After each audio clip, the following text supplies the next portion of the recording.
તમારા માટે હું સાક્ષાત છું. હું દુનિયા માટે સાક્ષાત હોવ ના હોવ મને એથી કોઈ ફરક નહીં, પણ તમારા માટે તમારો ભરોસો, તમારો એવો અનુભવ બોલે છે કે ખુખાર મેલડી સાક્ષાત હાજરા હજુર બેઠી છે.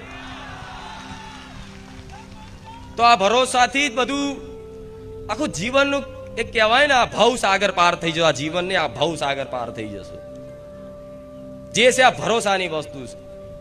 અને ભરોસો તમે કર્યો છે, તમે તમારી મહાનતા છે મારા ભક્તોની.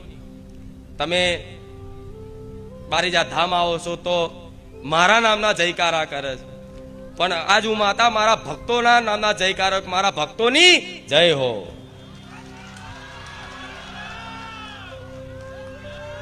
રામ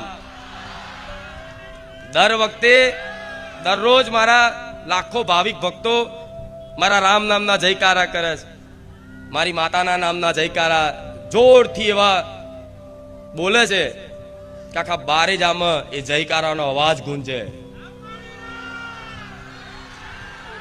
તો આજ હું માતા મારા ભક્તોનો જયકારો કરું છું કે મારા ભક્તોની, બારેજા ધામ આવનારા તમામ ભક્તોની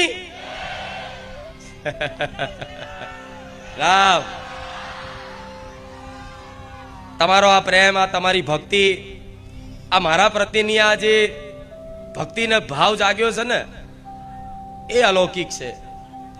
કેમ કે બધાને દેવી શક્તિ માતા ભગવાન ઉપર ભરોસો એકદમ થતો નહીં. દુનિયા તો એના પારખા કરવામાં આખી જિંદગી કાઢી નાખે, પણ માતા હાથમાં આવે, માતાનું કોઈ પ્રમાણ મળે કે માતાજી હોય તો મને કંઈક પ્રમાણ આલે, ભગવાન હોય તો કંઈક પ્રમાણ આલે, તો હું માનું. તો ભગવાન માતાજી શું આ નરી આંખો દેખાશે? ના દેખાય. શું ભગવાન માતાજી આ બુદ્ધિથી એને ઓળખી શકશો? આ મનથી એને ઓળખી શકશો? કેમ કે મન બુદ્ધિ આ શરીર બનાવનારો મારો ભગવાન છે, મારા જેવી માતા છે. તો એ બુદ્ધિથી મન માતા સુધી પહોંચી શકો ખરા? ત્યાં તો એકદમ ગાડા જેવું થઈ જવું પડે, એકદમ બુદ્ધિ વગરના થઈ જવું પડે